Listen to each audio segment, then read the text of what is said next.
Hello and welcome to the Tuesday, April 14th meeting of the Finance Committee. As we have for the past several weeks, due to the coronavirus, we'll be conducting this meeting virtually, meaning that the only person you're going to see on screen for the duration of the meeting is me, talking into a phone and a laptop. And I'll start the meeting by reading the required statement. Pursuant to the Governor's order suspending certain provisions of the Open Meeting Law, General Law, Chapter 30A, Paragraph 20, as well as the Select Board's emergency order dated March 16, 2020, the Finance Committee will be using remote participation for this meeting. The audio of this meeting is being recorded and will be posted to the town's webpage within 24 hours in accordance with the Governor's emergency action requirement of keeping the public informed of actions during this meeting. I would ask that all participants remotely attending this meeting please state your name for identification purposes each time you speak throughout the meeting. At this time, I will take a roll call of attendance from the committee. So, based on what I see, let's see, hang on one second, there we go. Okay, Mr. Maxwell. Mr. Maxwell's here. Ms. Zemer. Here. Mr. Alfred. Present. Mr. Sparrow. Here. Ms. Nersessian. Yep, I'm here. Mr. Murphy. Here. Okay, good. So we're all set to get started. I will start by saying that, I hope that everybody saw the spreadsheet I sent out based on our conversation in our meeting last week about updating the models. I sent that out. Our current results are showing a deficit of about $800,000 for FY21.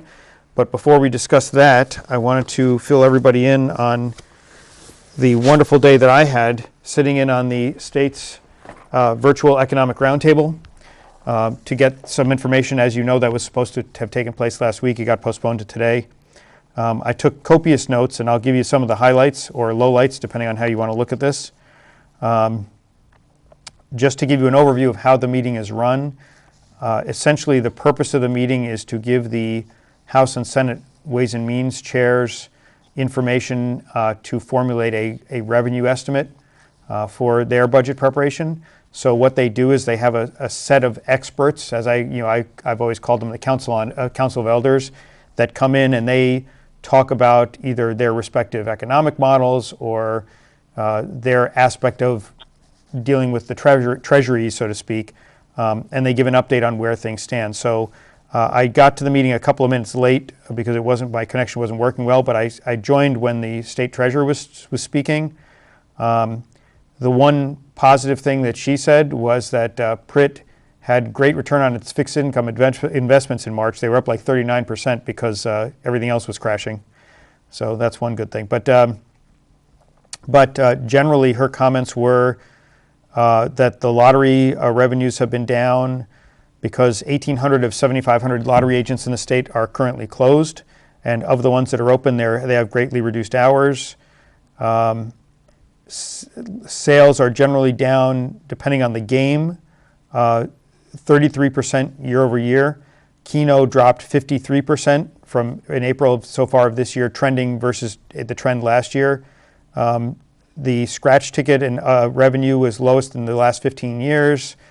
And one of the things she pointed out was that in states where online lottery play is allowed, that those states have actually seen increases in lottery revenue because people are staying home and they're playing remotely. So she was kind of pointing out that because Massachusetts lacks an online option for lottery play, that's why people just can't get to the store to play the lottery. Again, that's a minor detail, as you'll see in the bigger picture. But she did point out that the state with supposedly one of the best online systems is Michigan, and their revenue for lottery is up 123% due to online sales.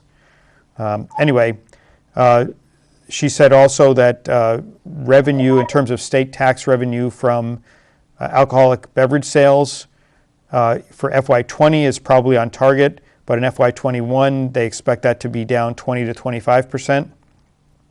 The rainy day fund is in good shape relative to the rest of the country. That we have one of the top stabilization funds in the country. But I'll say more about that a little later because one of the other experts touched on that one. And in case you guys haven't been paying attention, she was pointing out that many states are already on negative credit watch because of this, of what the pandemic is doing to the economy. We're fortunately not on that list because of our rainy day fund. And she said, if anything, Massachusetts is a little bit better positioned for liquidity because, as we all know from our various financial experiences, the more money you have, the easier it is to get more money.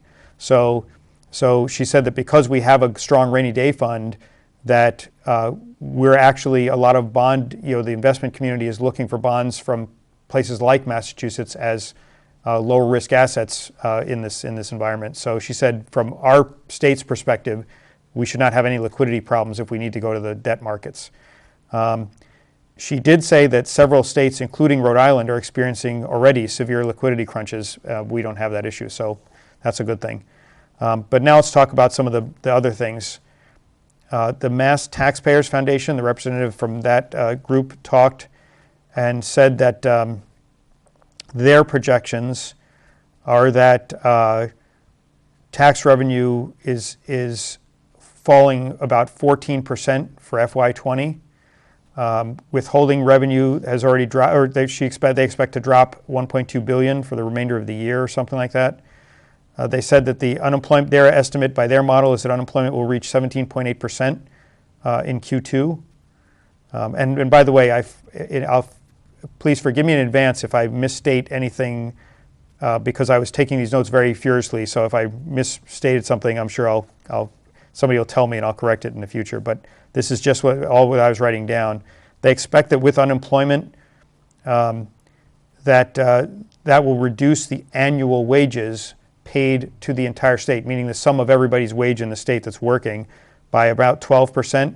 And the reason she said that that's less than the unemployment rate is because a lot of the jobs that are being lost are in the service sector economy that pay below average wages.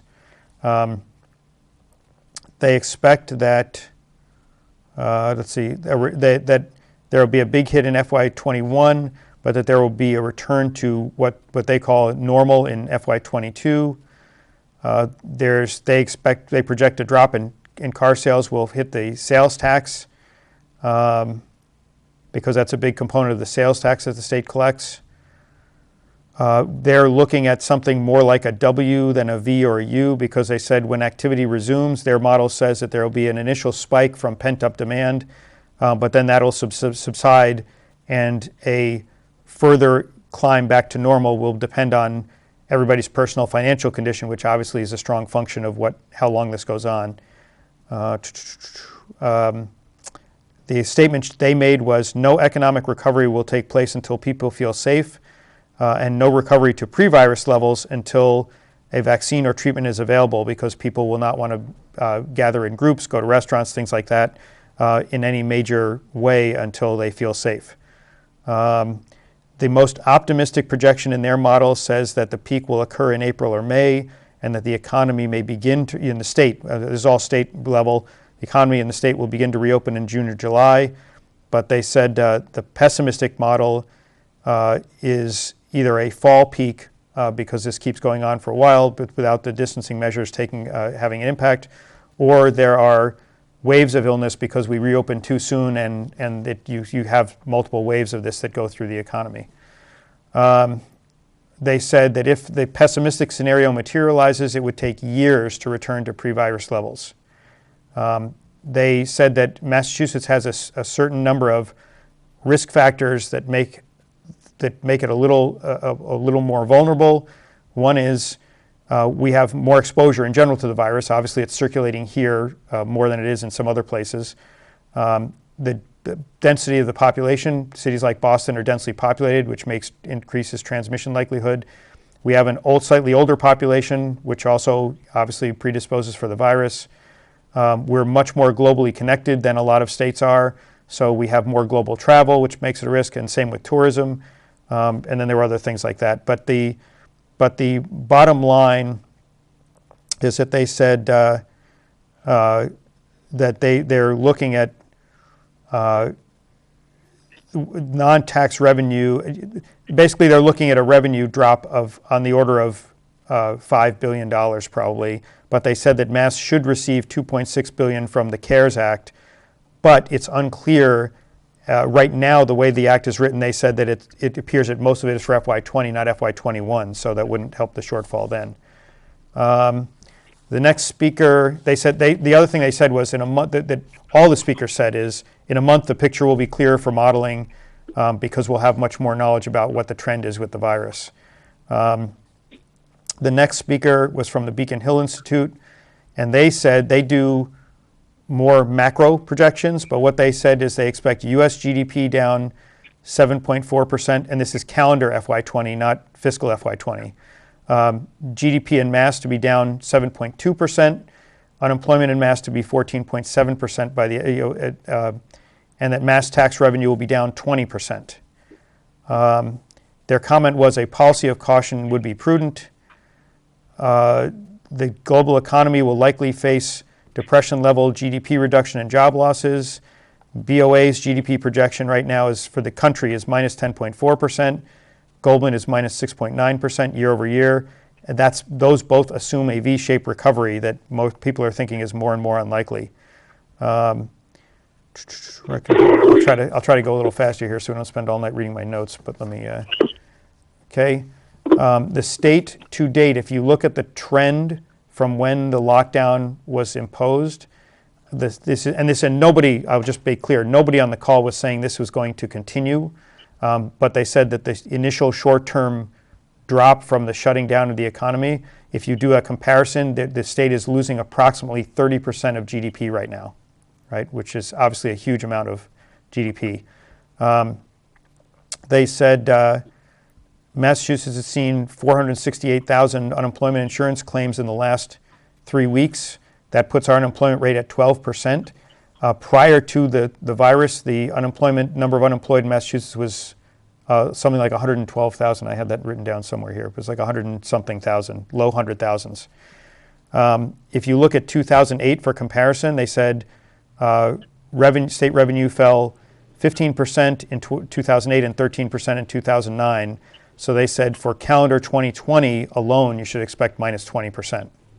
Okay, so all of the experts, based on their models, the one thing I will say is that they're all expecting this to be worse than 2008 by a pretty significant margin. Let's see. Then there was another guy. Let me see. Okay, another person from UMass Dartmouth, a professor, an economic professor from there, said the rainy day fund will not be enough to get through this. That there's already huge pressure on the unemployment insurance trust fund.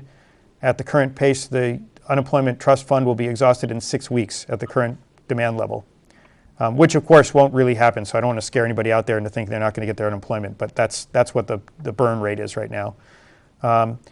And that by his projection, the state could be down $6 billion in revenue. Then another professor from Northeastern spoke about their economic model, and he said by June expect 20% unemployment, and that'll be because 45%, and that unemployment is across all, not an unemployment rate the way the government thinks of it, but if you look at the total pool of people able to work in Massachusetts, you'll have 20% of them will be out of work, 45% are essential workers, and 35% of them will be working from home. That's what he said. He said output and incomes will fall roughly 15% through June and July. And then he had slides, which I took pictures of because I wanted to capture this data. He had the numbers. Rather than writing them down, I got the actual numbers. So give me a second here. Okay, just give me 1 second to go through the thing. Okay, so what he showed for economic indicators are that we won't get close to pre-virus levels until Q4 of calendar 2021, so fiscal 22.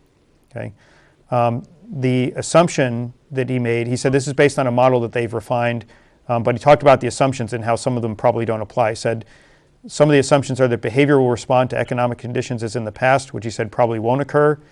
Income tax payments will occur with the same timing as usual, which we already know is not going to occur because they've already deferred the income tax deadline to July. But he did say that the revenue estimates don't take into account the CARES stimulus, that could add several hundred millions of dollars in revenue in FY 20 and 21.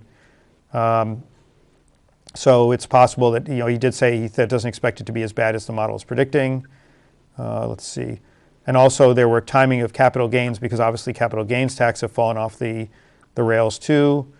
But basically what he's saying is that if you factor in all the goodness, so to speak, then he said that you would expect that fiscal 21 will see a $3.6 billion shortfall relative to FY20.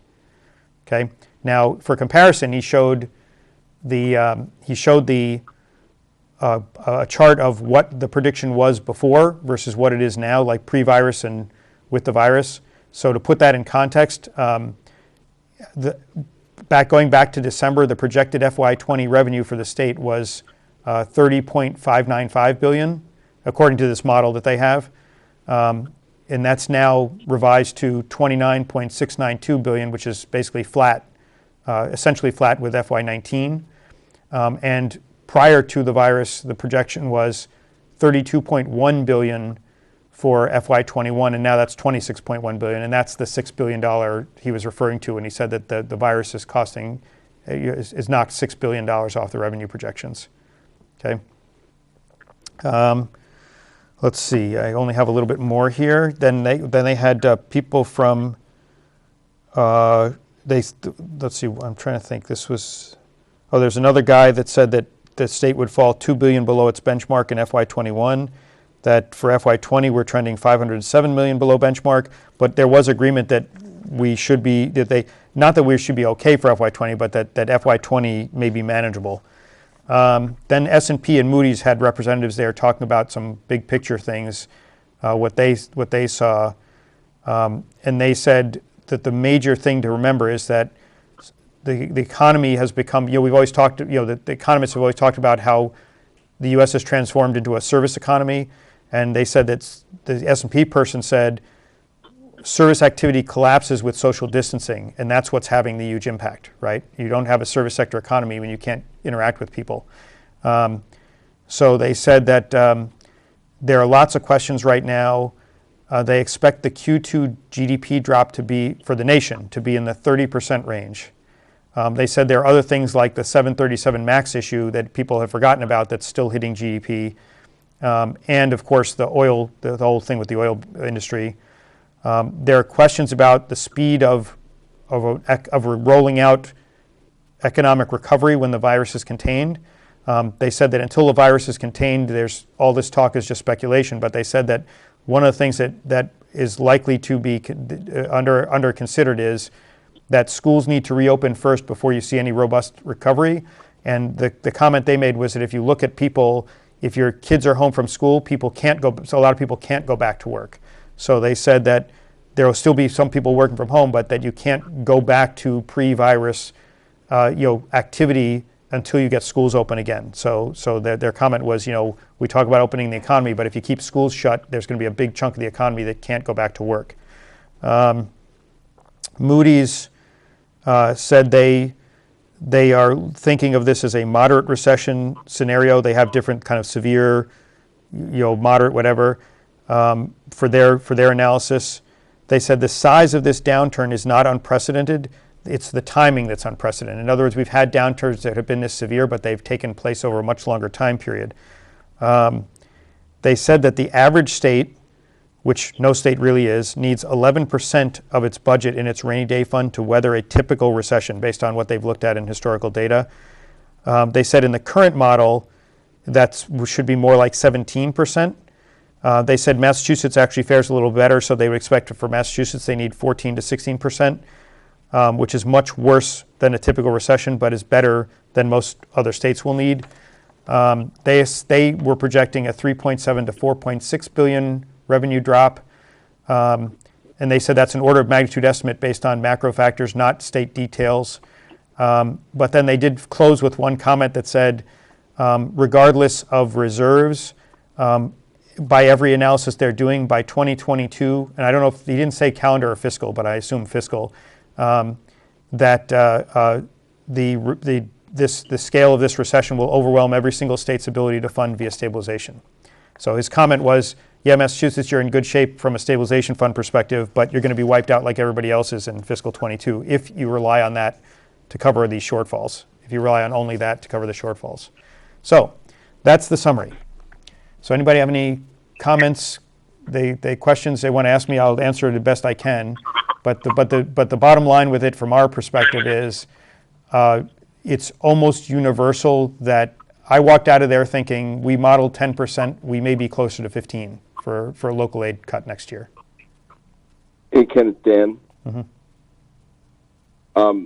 Just a question, did they talk at all about any issues or what the sort of the funding status of the MBTA was? And I mean, I would imagine that there's some pretty significant, I know it's riding it, right? And I think probably for the first month they had probably a lot of monthly riders that they had sort of passes for and whatnot. And I know I've canceled mine. I'm just wondering, those guys were already underwater and needing tons of money. Yeah. What that might, what kind of impact that might end up. If they did talk about that, that would have been the state treasurer that's where I joined the call. So maybe she talked about that before I joined, but I didn't hear anything about that. Remember that the purpose of this call was really revenue analysis, right? And yes, that factors in, but it's not so much how much money do we need to give the T. It's like how much money would the T make? And that's why I said the treasurer may have talked about that before I joined the call, but I didn't hear anything, anybody mention the T. I mean, I just did see a number. I think the ridership's down 90% or something, just stupid like that.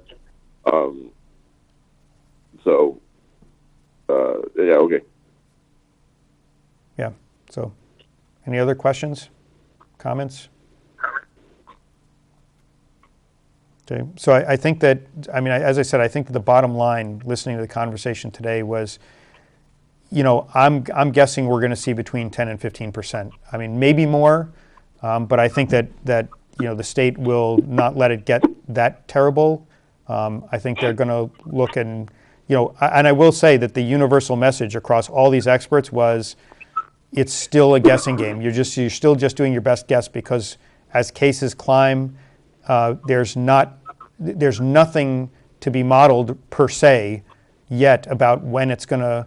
You have all the virus projections, but until you start seeing that showing up in the numbers, that these models for the virus spread are turning the corner, so to speak, then there's really no way to predict the true economic damage because you're in this wait and see mode for it to peak. So, okay. Ken? Yep. It's Sue. Did they talk about a stunted sort of reopening? I've been hearing that there are a lot of considerations around, let's just take an example of a restaurant. Instead of having the restaurant open to its full capacity, it would have to scale back. And so people are at enough of a distance so they're not crammed in together. So you're talking about, maybe 25 to 50% of your revenue being able to be achieved once you open. Did they cover that? Well, that in their projections at all, or was that part of the projections that they were considering? Well, I don't know, and I don't want to speak to. They didn't get into that level of detail, right? With a lot of these models, they didn't sit there and say, okay, we model this sector this way, this sector. Right? What they did say, and they all kind of acknowledged, was you're not going to get several of them said this explicitly, right? Until there's a treatment or a vaccine for the virus, all these social things like restaurants, movie theaters, things like this are going to be impacted. And so they just accounted for that to various extents in their models, right? So they I don't know if they were, what they were assuming for restaurant capacity, for example, but they all said that that's why it won't be a V-shaped recovery because unless, again, they all did point out, right? Hypothetically, and I'm not, I'm just obviously purely hypothetical, if tomorrow somebody comes up with a wonder drug and says, hey, guess what? This cures this virus, right? And it works and it keeps people from getting killed by it, the whole economic picture changes because then you can start resuming economic activity much faster, right? They're operating under the assumption that we're not going to see a vaccine till next year. We may see some nominal treatments, but you're not going to see significant change on the medical front for this, and therefore their models all assume some level of what you're talking about, that economic activity is limited by maintaining social distancing requirements for months, if not the rest of the year. Okay, thank you. Not good news. No, it wasn't at all. Actually, it was quite depressing listening to the whole thing. Now, as I said, there were some bright spots, but I think that the other thing they pointed out that I didn't mention in my notes was they used to say that Massachusetts was, as most of you know, Massachusetts has been a relatively resilient economy because we have much more diversity in our economic base than a lot of states do. We don't have one industry that dominates everything. But where we have been fortunate is that the two industries that do dominate, so to speak, the state and provide that kind of level revenue picture are what they call eds and beds, right? We have a lot of colleges and we have a lot of medical facilities here, right? So the reason that we generally fare better in recessions is because in recessions, eds do better and healthcare is constant, right? So, but they said the problem in this case is that because all elective procedures and non-essential things have been canceled, even the hospitals are having a hole blown through their balance sheets, right? So that's why they were kind of like, this is going to be bad for Massachusetts because your bedrock things of education, well, the schools aren't in session, and so they're getting hit, and the hospitals are getting hit. They're doing this great job with the virus, trying to help people, but at the same time, their revenue streams are being hit.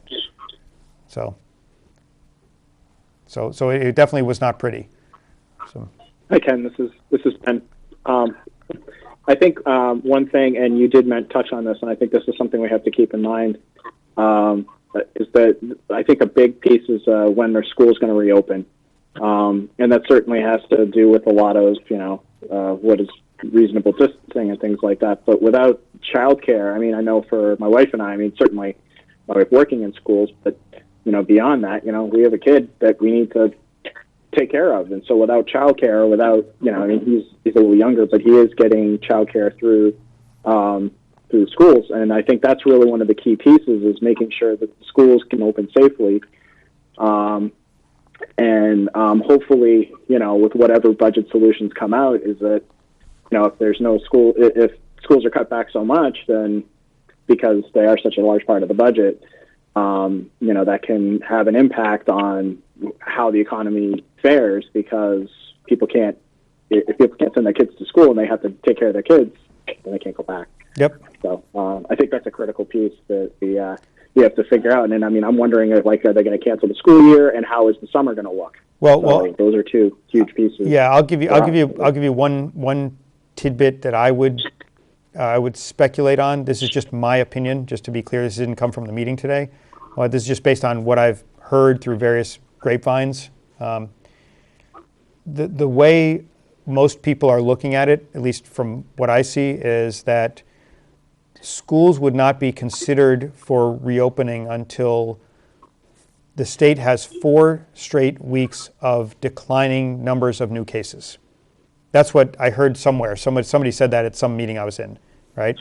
Now, I'm not saying that's official state policy. I'm just saying that that's when you look at these models, that's kind of the guideline they're giving states is you shouldn't consider reopening schools till you have 4 straight weeks of declining cases, right? Now, if you look at where we are right now, mid-April, okay, we're not even seeing declining cases yet, right? We're expecting the surge. The last I heard was 4 or 5 days from now is supposed to be the peak cases. But it's been pushed out a little bit which is actually good, right? We're trying to flatten the curve a little bit. But the bottom line is, if you just do that simple math, it already points to right now no earlier than mid-May, right? And if you say the surge is in the next week or two, then you're talking about end of May at the earliest before you even consider reopening schools. Now, again, I have no official jurisdiction over that. I'm just saying that my gut feel is that I wouldn't expect my kids to go back to school till the end of May at the earliest. And then you start talking about, okay, well, do you open schools for 2 weeks at the end of the year? What do you do? There are all sorts of considerations there. But I agree with you entirely, right? As long as the kids are out of school, that in itself is going to have a big drag on getting things back to normal. Okay, so with that backdrop, the one thing I would say personally is we have the spreadsheet with the 10%. If you want, I can prepare a minus 15% version. I can just give you guys the number. I'll just do the calculation and tell you what the number would be, right? And you can play with the spreadsheet on your own. I do believe that we want to wait before we start finalizing anything because we have time because town meeting was postponed, but also because if the surge is in the next few, we'll know a hell of a lot more in a month, which is what every one of the experts says. We'll know a hell of a lot more in a month than we do right now about where this thing is going. So, so I'm not saying we don't do anything for a month, but I'm saying that I think we should start thinking about contingencies, and we should all look at that spreadsheet and figure out what would each of us as an individual look at to close that hole. But I don't know if anybody wants to discuss that tonight. I think we all know that this means we have to start thinking about drastic action. To that end, I prepared the memo, and I hope you read it, Vin, because I know you don't read it. I sent it out just before the meeting. Yeah. Yeah. No, you sent it out just before the meeting, so Yes. no, I have not read it. So. Yes. Well, read your email now. I did. Right. And by the way, the reason it was done when it was done was because I was asked to prepare this today, and I was also was in the meeting till this afternoon with the state, so I didn't have a chance to work on it till later this evening. But if you look at that, I don't know if did anybody have a chance to look at that? Can I ask a question? Yes. Before we go into the memo? Yeah. What's the chances of the tax revenue being impacted? What happened last time in '08, and what are the chances? Okay, you mean like our property tax revenue? Yeah. Okay. We haven't even touched it. We're looking at it just the same. Right. Well, 2.5 and. Right. Well, what I would say is the one from the town's financial perspective, the one good thing is that the property tax revenue is extremely stable. Okay. Now that doesn't mean we don't see an increase in non-payments during recessions, right? But as you know, anybody who's got a mortgage is required to keep their property taxes current. We don't have the ability to. We have very limited ability to change the property tax, meaning we can't sit there and say, oh, we're going to temporarily cut it in half or something like that, right? We don't have those statutory abilities to do that. So from the property tax perspective, even during recessions, we tend to be extremely stable in that area. In 08, we didn't see any real issue with that. Tend to go down? What? So does the value of homes go down in a significant recession, or Yes. do they stay stable? Yes, but remember, Prop 2.5 controls the total levy, not the rate or the assessment individually. So if hypothetically, and I'll just give you an example, if this caused the property values in town to drop 50%, then the tax rate would essentially double, right? It's because the Prop 2.5 keeps the product of the two within 2.5%, limited to 2.5%. So that's why I said that's why it tends to be very recession proof. We did see declining values in 2008 and 2009 for obvious reasons, but the tax base was relatively stable because it's made up for essentially in the rate. The overall levy stays the same. Well, except that if people have to pay the taxes and they're out of work and they can't afford to pay the tax, then the money doesn't come in and the houses just sit. So that's the risk we run, correct? Yes. It's a bad debt. Yes. That's why I said that what you sometimes see is a change in the collection rate, right? Where you might get, 99% collection. Normally you might get 97% during a recession, but it's very high still, right? Should we account for that? We could. I still don't think it's going to be as big a drop. I think it's a drop in the bucket compared to these other things. But I mean that's we can have that discussion if we want to take the tax levy down by a little bit. Instead of using 2.5%.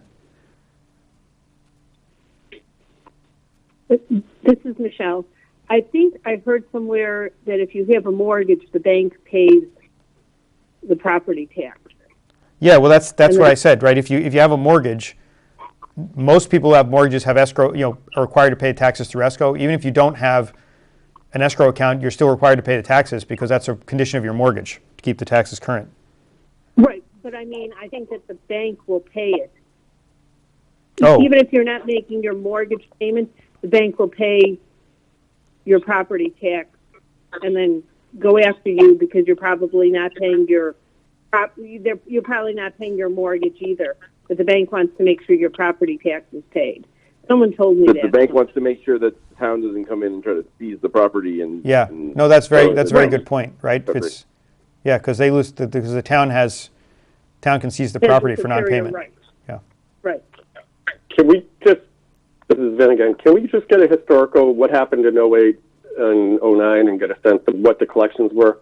And just so we can consider it, Yeah, I'll go back and look. sounds like this is going to be disaster, and it could be people are going to be out of work for a long time. And as Sue pointed out, I'm thinking, yes, okay, we have people in escrow and the mortgages. What about the people who are paid off their mortgages? Maybe not all of them are retired and have an income coming in and are actually still working. Okay, I'll follow up on that. I'll go check. But as I said, I know back then we didn't see we saw a change, but it wasn't a meaningful change.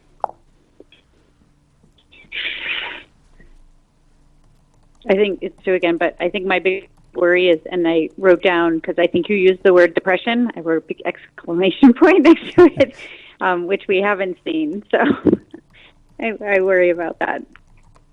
I don't know if that was just one person who mentioned that or not, but I wrote that down in my notes of what you said. Yeah. No, well, that's what they were saying, right? But again, I will point out that the one thing they did say is drops of this magnitude are not unprecedented. It's the timing that's unprecedented, that it happened so quickly. That's what's, and by the way, that the other thing that several of them pointed out was, in the past, these have all been driven by economic factors, right? You know, you have oversupply, whatever, you know, the normal economic cycles. So they said that, you know, in this case, the whole idea of the virus being the big unknown here, what the behavior of the virus is in terms of how long this goes on and what the end damage is. I can tell you one thing, you know, you can at least feel good about one thing, which is we're living through a time that will be studied by economists for a very long time. So. Yeah, we'll be dead, Ken, so I don't Yes. think it really matters. We'll be dead, but at least we'll have contributed to the benefit. We'll have contributed to somebody's Nobel Prize in economics, you know, 20 or 30 years from now, when they analyze this whole situation and come up with some great theory that they name after themselves. So, okay, so did anybody read the memo? I did. I did, and I think this is something that is of a timely nature. That I recognize you didn't get it to us until shortly before the meeting for extenuating circumstances. Maybe we should just take 2 minutes and those who have not read it, read it. I mean, it's pretty short. Because I know this is one thing that I thought that we should do now. Because while we do have 2 months before town meeting, there are a lot of other moving pieces in town. Yes. Probably need to get this messaging now so that they can take the time and act on it and factor it in. Yeah, no, I agree, and that's why I was agreeing to prepare it last minute, because I think we do need to do something. After I heard what I heard today, I felt it was definitely necessary. Yeah, this is Michelle. I think we have to put everyone on notice.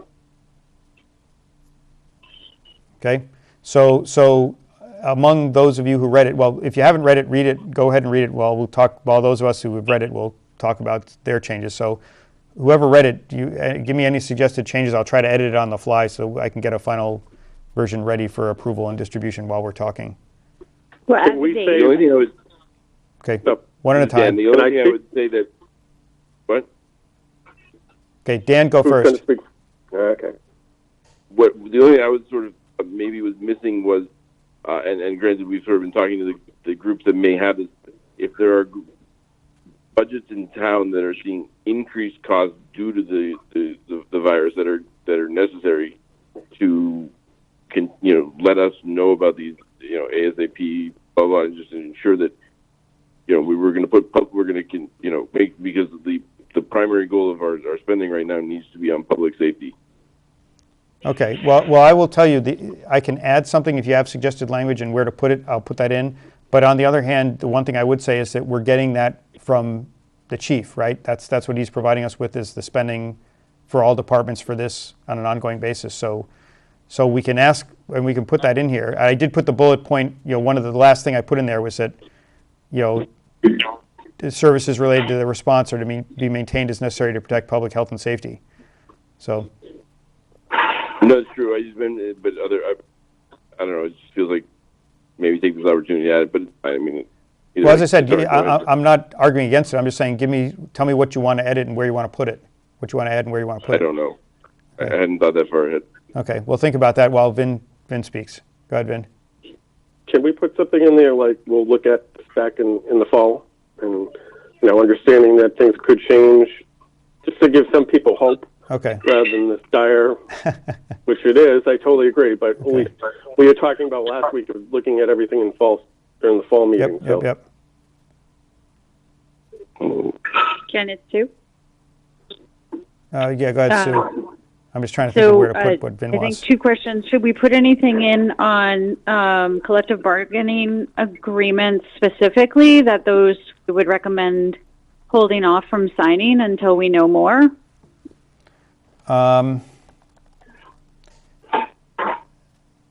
The question is whether we can certainly say that. They don't have to listen to us, right? We don't have sessions. Is it legal for us to? Well, that's what I'm saying. Like, I think we could say that, but we have no jurisdiction over the negotiations. So that would be just like us saying, hey, our advice would be not to sign anything. But again, we'd want to check and make sure we're not. Yeah, go ahead, Michelle. Well, the whole thing says we're recommending, right? It says, in particular, the Finance Committee is recommending the following. And maybe it's just a consideration factor. They should consider whether or not to complete any collective bargaining agreements in this environment. Well, the other question is, should we just communicate that directly to the select board and the school committee, right? Those are the only 2 boards that have that power. So.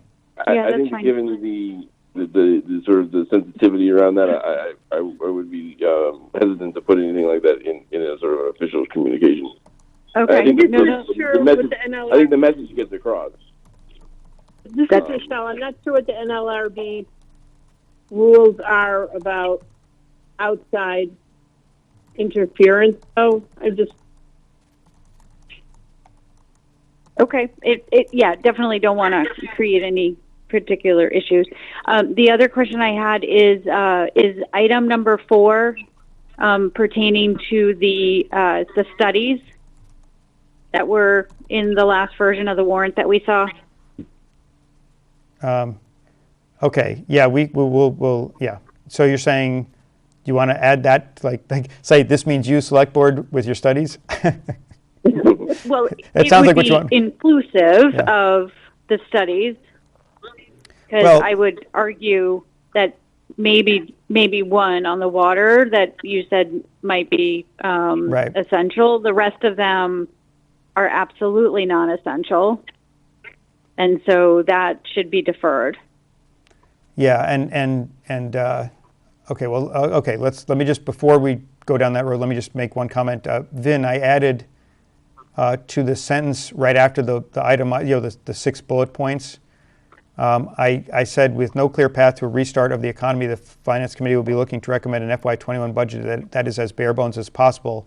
Then I put semicolon, we hope that things don't turn out as badly as expected, and we'll revisit the FY21 budget in October when the picture is more clear. As currently expected. Okay, yes, okay. But does that satisfy your? Yes, it does. Okay. Okay, so Sue, to your point about the studies. So non-expense. So one of the easy ways to do that is just change that parenthetical comment to say deferring projects, purchases, or studies that are not strictly necessary in FY21. And warrant articles. Okay. And Okay, projects, purchases, studies, or just say just purchases and warrant articles. There you go. Because the studies are warrant articles, so. Yeah, right. Very comfortable with that. Okay, so I just changed it to say deferring projects. Necessary. Okay. Might argue that a sidewalk study is necessary. Well, obviously one would hope that between, good idea, Tim. Hold on a second here. Oh, this is There would funny. be some common sense. Oh, this is funny. Is that where you were headed? No. Tim asked, can you share the screen? Yeah, but I'm just saying, I don't know why it's not, I am the host, but it said I disabled participant screening. How did I do, what did I do? I didn't do anything. Let's see, do I have the ability? Maybe it's because your name is Ken Masterval at Survey, and we're That's talking right. about surveys and studies and stuff. Right. And Right. Well, I'm clearly not master of all I survey if I can't share when I want to, right?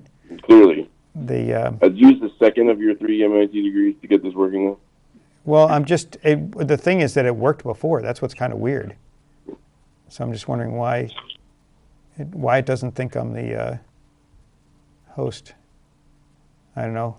I'll let Chris is of course listening, and he'll IM me to let me know if because I think he's technically the guy who owns the meeting, so maybe he can log in and enable screen sharing. Chief Cassidy just logged in. Maybe he's going to be able to. Yeah, no, I see that. Hold on.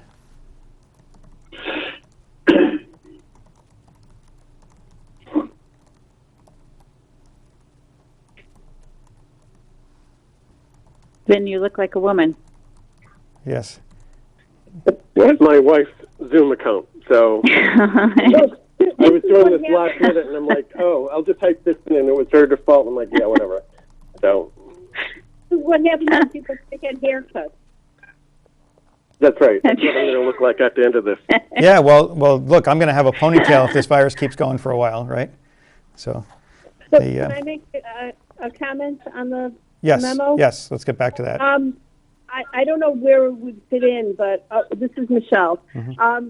Should we say something about revenue? Think of like Parks and Rec, where part of their budget is based on a revolving fund with classes, but now they're not having classes, or lessons, things like that. We need to know things like that, revenue that won't be coming in. Well, in the case of the revolving funds, it's a concern, but it's less of a concern in the sense that for Parks and Rec, for example, they won't have the revenues, but they also won't have the expenses. They won't be running the programs, right? So Right, but do they have staff that then they would want to be paid out of their regular budget? yeah, but I don't think that I know where you're going, but I think it goes hand in hand. If the programs aren't being run, you're not getting paid, right? So Okay. the full-time staff they have in Parks and Rec is already in their operating budget, right? The things that are in their They are? Okay. yeah, the things that are in their revolving account are things like the lifeguards. If the beaches don't open, we don't need lifeguards, that kind of thing. Okay. So there aren't none of the staff, the building department. I think you have staff members that take salary out of revolving funds. No, there isn't any. I Yeah. think it's a law they can't. Exactly. This has been. One thing they do have, and they were talked about, is maintaining the fields. But obviously, why do they need to maintain the fields if nobody can actually use the fields? So I don't know, Yeah, and how that will impact them. and I will tell you that I know that they're already Working. working on that in the sense that they're obviously cognizant that field usage is zero, right? So I think that Mark, I haven't talked to him myself, but I think Sue, you were the one that told me you talked to Mark, and he's already looking at how they can change their maintenance plans and things, given that the fields are not in use. Okay, I didn't tell you that. This is Sue, but Okay. but they are working on the fields because they were down behind Adams the other day. Someone was working on the field, so maybe Vin and I can follow up and just find out what's happening. Yeah. Okay, so none of the other departments like building, not like the building department, none of those use revolving funds that money isn't coming in. Yeah, right? no, the building, I know about the building inspector in particular. That revolving fund is funded by fees for permits and pays a per inspection basically a per inspection fee to the gas and wire, whatever the gas and plumbing inspector, whatever the inspectors are. Staff. They're not staff at all. There's no They're just staff. paid per Okay. inspection. Okay, good. Thank you. Okay. So do you suggest, do you have any addition you want to make there, Michelle, or do you think it's good as is? No, as long Okay. as it's not I just wanted to make sure that they weren't going to be taking staff that had been paid out of the revolving fund and wanting to put it into a regular budget. Yeah. Okay. Anybody else have comments on anything else you want to add? Okay, Dan, I think. Okay.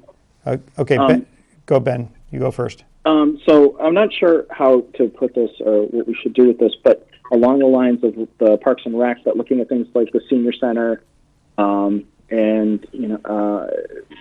how do we handle places, like they're very location based, and so something like the senior center is not going to have programming. I mean, revolving fund aside, but how is that going to impact the budget if they basically, how are they using the facility? What's going on in the facility and things like that? And along the lines of like Parks and Recreation, does there need to be? I realize they have to pay for maintaining the fields. We need to maintain our assets, but how does that impact their budget? Not being able to run programming, and how does the library impact? I mean, I don't know how to put this in here, but I think we need to be cognizant of just sort of of the environment and what's happening with them, so that way we're not telling, I'm making it up, we're not telling the police they need to cut 5% so we can keep the library budget whole or close, and they can't even use the money anyways because they can't open the place because of distancing and whatever. Right. I'm overthinking it a little bit, but I'm just trying to think about, because I think there's some budgets in some departments that are going to be affected more than others. And I think we need to be cognizant of that when we make the recommendations. Yeah, and the one thing, I agree with you entirely. And as you were saying that, I took the opportunity to bold point 6. I figured maybe I'll put that in bold to make sure everybody drive home the point that we don't want to see anything necessary to maintain public health and safety, especially in this pandemic, to be impacted by these cuts. Okay, hold on a second. I believe the magic has happened. Let's see. Nope, still says the same thing. Nope.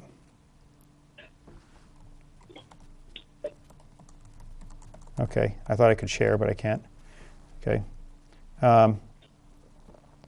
Okay, so what I was going to say was pull it up here.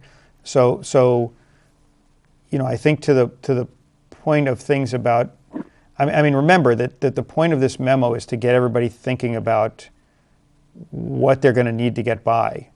And hopefully, I would strongly encourage all of us as liaisons to follow up with our individual liaison assignments, because I think there are going to be questions like that. People will get this and say, well, what do we do if we can't open a senior center for 6 months, right? And what we have to do is work with them to explain that, okay, look, we're not saying you shut down the building and you let it freeze and the pipes burst, right? What we're saying is, look at your budget from the point of view of, okay, if this continues for a few months, what does it take to keep the facility ready to open? And it doesn't mean you have to have it sanitized. Maybe while it's closed, you have it cleaned once a week instead of once every day. Maybe it's things like that. That's what we need to people to think. So I think we don't want to try to, we want to paint the picture that I certainly paint in the memo, right? Of this, things are bad, so be prepared for badness, right? But at the same time, I think it will be very important that we follow up individually with the departments that might be more vulnerable to make sure they understand what we mean by this. Should you say that in the memo, that the liaisons will be reached out to the department heads? Yeah. Yeah, okay.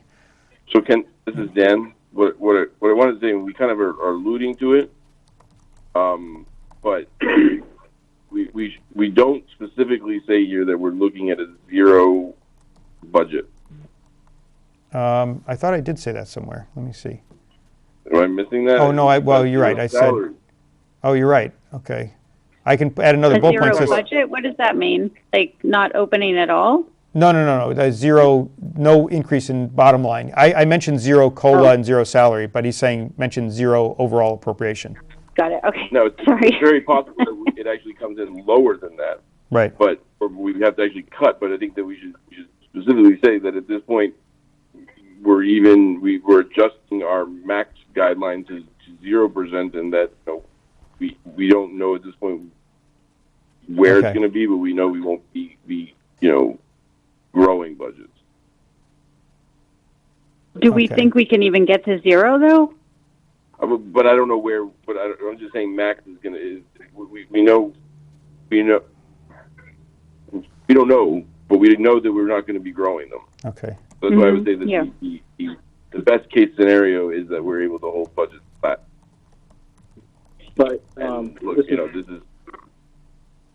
I think, though, Dan, it's a good point, but I think we have to be careful because I think some budgets we don't necessarily. We want to be careful about like how we phrase it because some budgets, like the public health and safety, we don't really want to cut if we can help it, but some others we might have to cut more.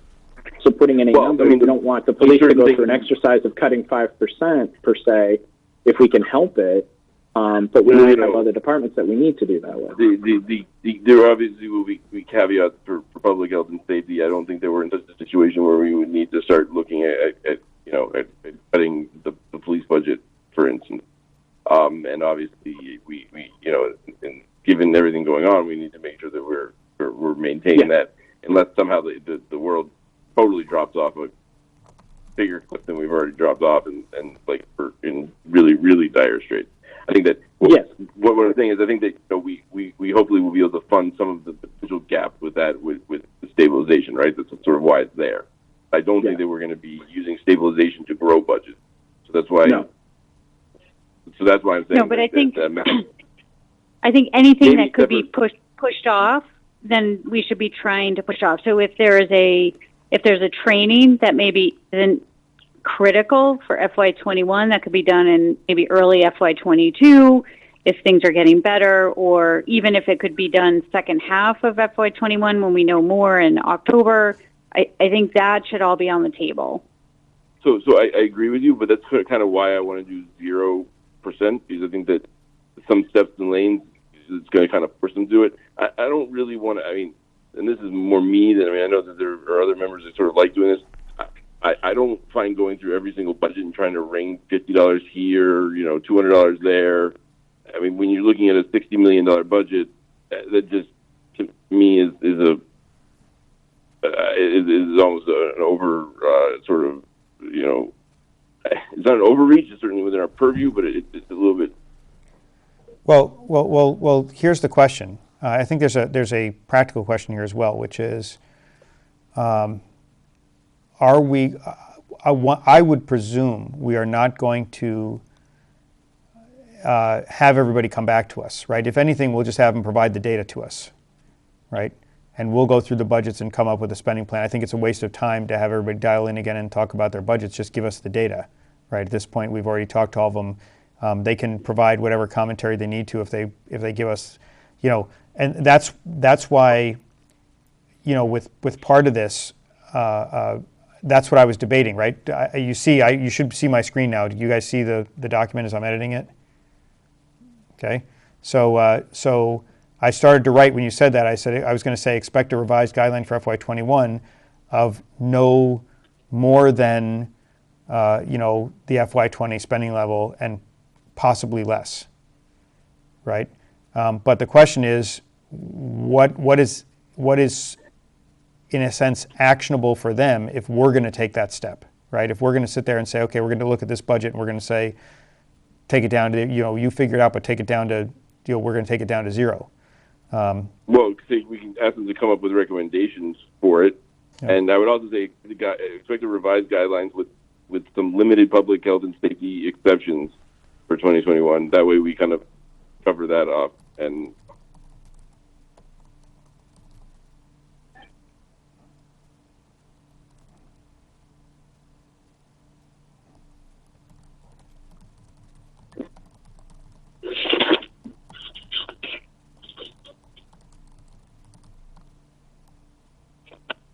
well, with it for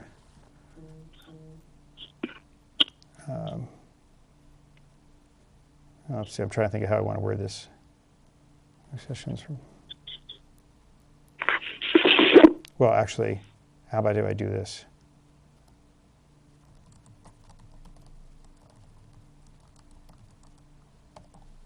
How's that? With the exception listed at 9 and 7.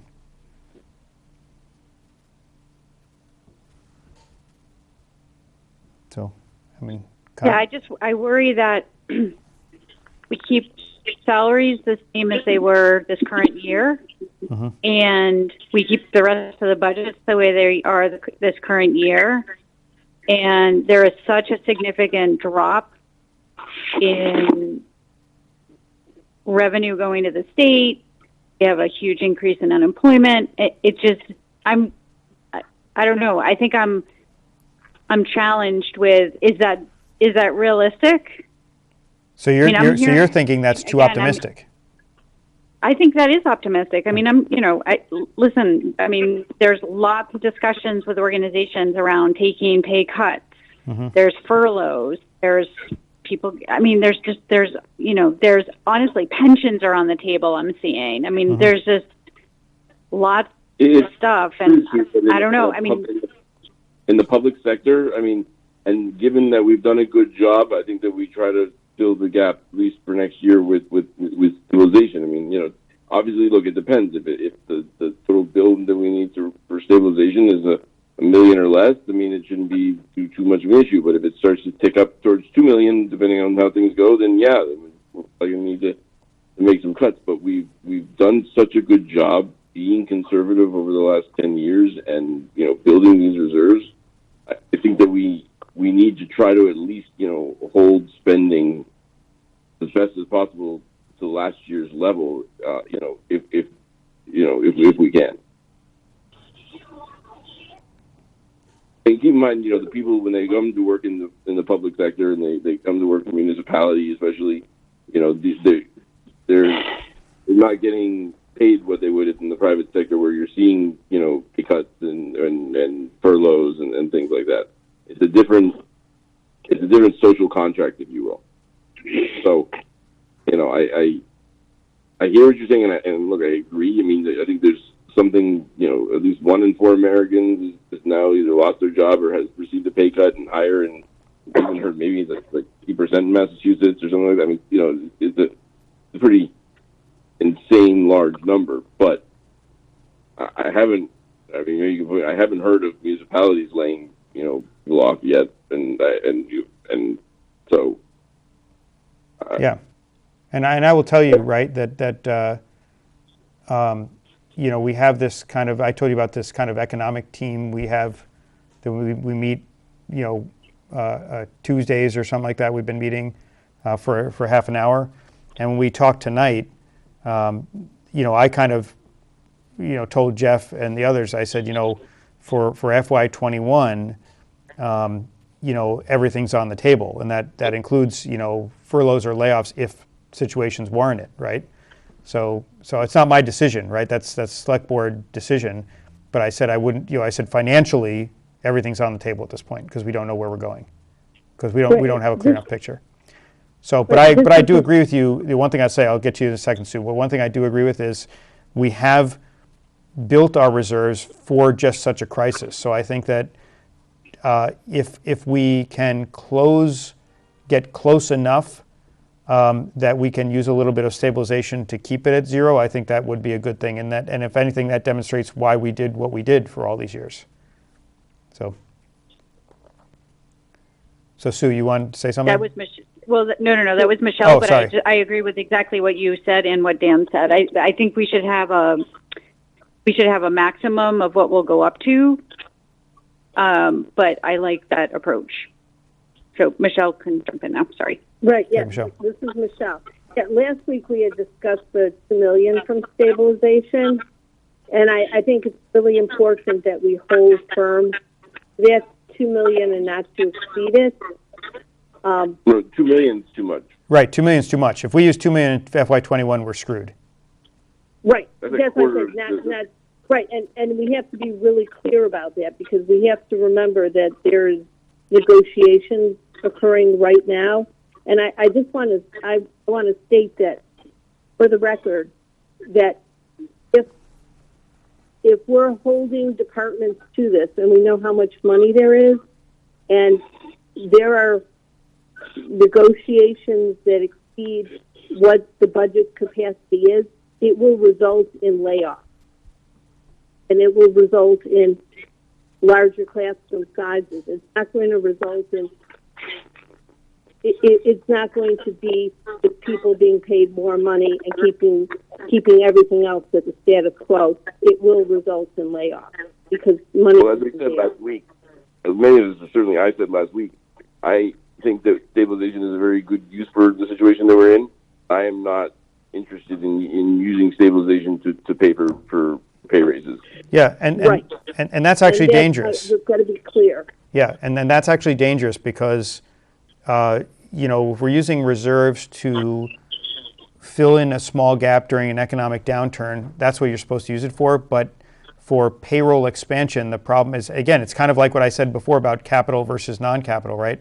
If you have some capital spending you do during a downturn because you can get much better pricing on something you're going to spend it on in a year anyway, that makes sense. But you don't, we all know, right? You don't plug operating holes for that kind of level of payroll with stabilization because you're just kicking the can, right? It's not a permanent solution to anything.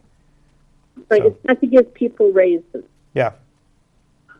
I mean, and I think personally, I think the optics on that would be very bad. And you also have to remember that a 2/3 vote is required from town meeting to spend stabilization. So I think that, if the town, I wouldn't support that, but I'm saying that if we did support that, and it went to the town and you said, hey, we want you to, you're all suffering, but we want to give raises to people out of our reserves, right? I think that's the optics of that are very bad. This is Dan. I just want to clarify because if anyone hearing, the raises I'm talking about are above and beyond any sort of steps and whatnot that are sort of built into the things right now. I just mean any kind of COLA and percent raising on top of that. Yeah. Or other sort of managerial, raises and things like that.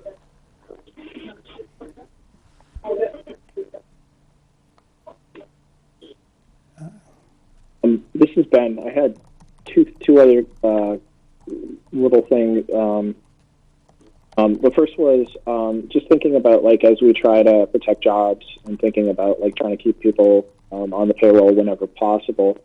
Is there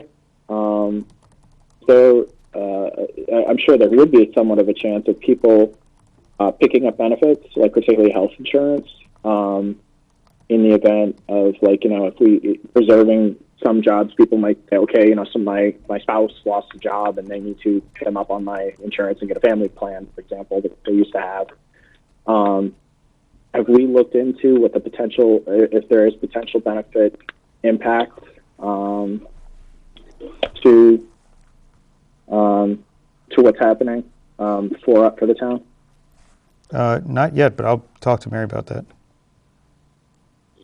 And the other point is basically I had a conversation with Sean the other day about it, and I kind of told him about this before this was a thing. But I basically said to him, let's look at your budget and try to come up with something that keeps the lights on. What do you get to keep the lights on? And thinking about deferring maintenance where you can, where can you save, where can you look at things? Because I think at the end of the day, that's what we need people to get to. And looking at each department to make sure they're doing that.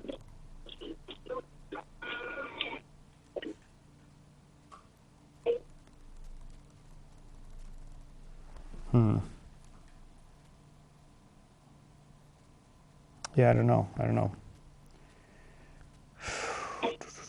Okay, so Mr. Maxwell, you've been remarkably silent. What's your take on the memo?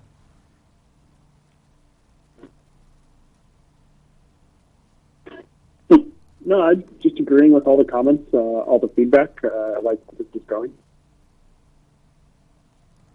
Okay, I'm trying to think of a good way to.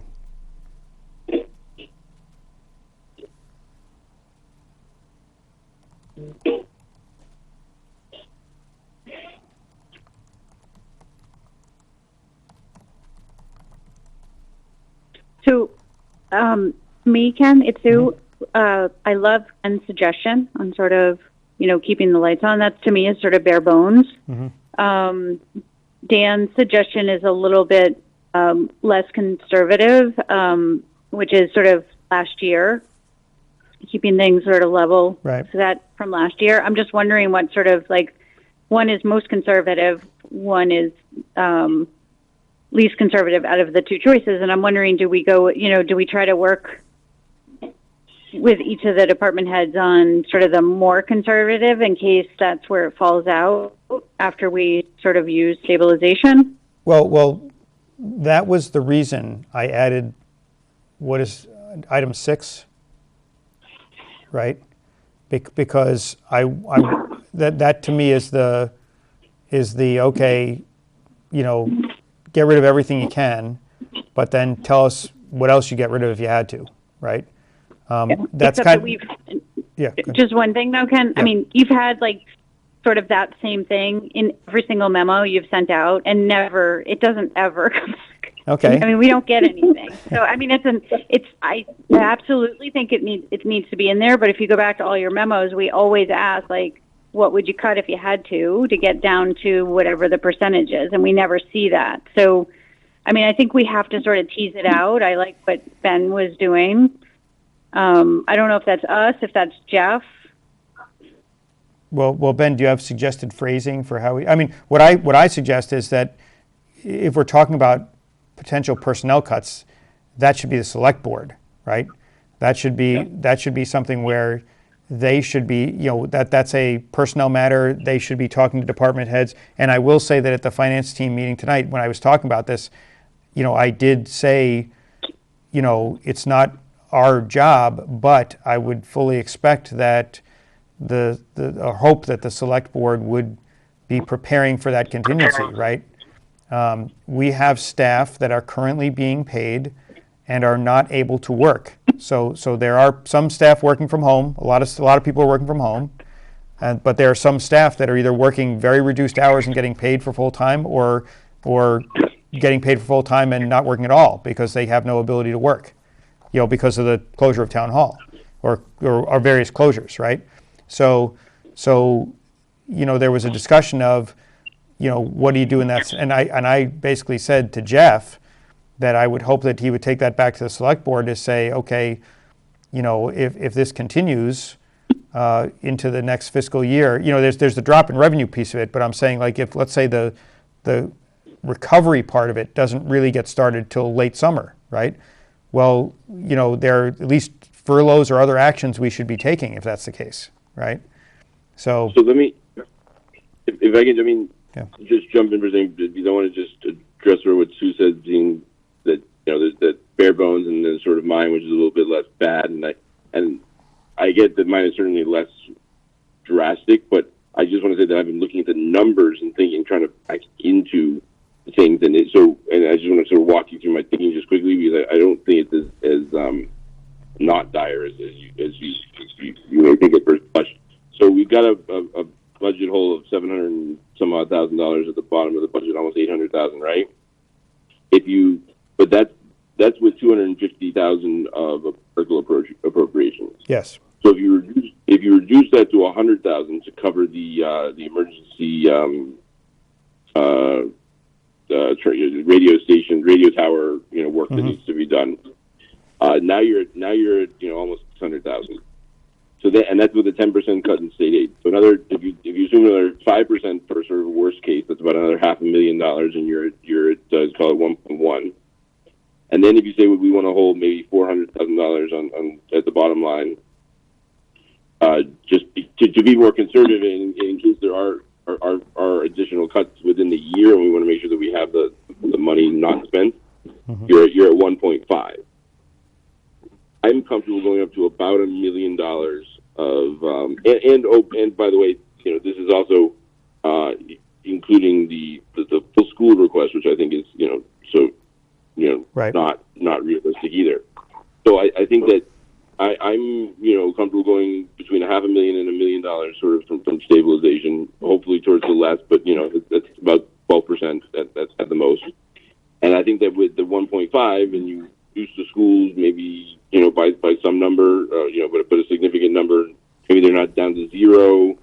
There are a lot of factors that are going to go into that, but certainly getting much closer to zero. That issue, could be a good chunk to get you back closer to maybe $1 million difference or something like that. And then you reduce capital spending by a little bit, and then you take $750 out of stabilization. That's with a 15% reduction from state aid, right? And we're reducing local receipts and all that. So that still even leaves you some cushion if you wanted to take down CapEx maybe a little bit more and only go in thinking we're going to spend $500,000 from stabilization. You have $500,000 more in sort of stabilization to potentially use in October if things turn out to be much weaker. I think that when you start going from some of these departments saying what's your bare bones, and they're basically be like, well, I mean, how many hours do you want me to reduce my staff by? That's going to be the answer. It's like, okay, I'm spending $100 on printer paper, and so we go around to 15, 20 departments and we get them to cut printer paper in half, and like, okay, well now we just save $6,000 when you're trying to cover, 1.5 million. I mean, you know what I mean? It's sort of like it feels like an exercise. It's not that it's necessarily bad. It just feels like an exercise that doesn't really get you to where you need to be, but it causes a lot of consternation and issues. When we could certainly do that on our own, and not that people should be thinking about it, but at the end of the day, most of the budgets are salaries, right? So that is going to take us a board of select sort of decision, and after we basically say this is what we can afford. This is Michelle. Yep. I have a procedural question. Yeah. You know how town meeting approves a budget? If it's the first year of a contract and town meeting approves that budget, it approves the budget for all 3 years, right? If they approve the funding of the contract for the first year, then yes, that's approval for the other 2 years. It obligates the town for the other two. Okay, so let's say you don't go to town meeting until July, and you have that continuing resolution, so you've approved a budget for July to get through July 1st. Mm-hmm. Is that approving a 3-year contract? I mean, How does that work? I wouldn't say for sure, because we're obviously under ordinary circumstances, we can't do that. We can't go into the year without a budget, right? It's only because of the emergency legislation that we can. That emergency legislation sets out minimum funding levels. So I would expect that legally, again, I'm not a lawyer, I'm not the judge, but legally I think you'd have a very good case to say that does not apply because you were ordered by the state to fund at a required minimum level. So the town, and by the way, right? Town meeting, if you get in that scenario, town meeting did not have approval of that budget prior to implementation. So, okay. So town meeting never approved it, right? That was just enacted under an emergency regulation. Okay, I just wanted to confirm that. Because you're approving it you're not approving it, you're still paying at the previous year's level. Yeah, right? the state has required that if we go into the FY21 without a budget because we have to postpone town meeting due to the virus, if that happens under that scenario, we are required to fund every department at no less than 1/12 of what they've received in FY20. So basically 0%. Okay. So that's why I said it would be a very tough legal argument to say that A, town meeting didn't have an approval of that budget because that was implemented under an emergency order, and B, that because we funded it 1/12, that somehow approved a contract because we were under order to appropriate that amount. Okay, So, I just wanted to confirm that. I mean, again, who knows what the law, what a court would decide, but I think you'd have a very plausible argument that town meeting neither approved nor recommended the amount, and the finance committee was forced to make, or the select board was forced to implement a budget according to the governor's emergency law, not the law that was passed, not the ordinary laws that are on the books, so to speak. Okay, so that isn't the issue we have to worry about. Okay, I just wanted to make sure that wasn't on the table. Okay. Okay. So, Sue again. So, Dan, were you suggesting that maybe we don't need to go back and do a bare bones, that we would just sort of take FY20 and do it ourselves? Well, I think that the department should still look at their spending and come up with ways where they can save. But I don't think that we need to sort of order it just a bare bones. I think, first of all, a lot of departments won't exactly understand what that means, and it's going to cause a lot of, and honestly, from what I'm seeing now, as bad as it is, from what Ken told me, and Ken told us about the call today and sort of where they're looking at the shortfall and stuff, I don't think we're at a spot where we're there yet.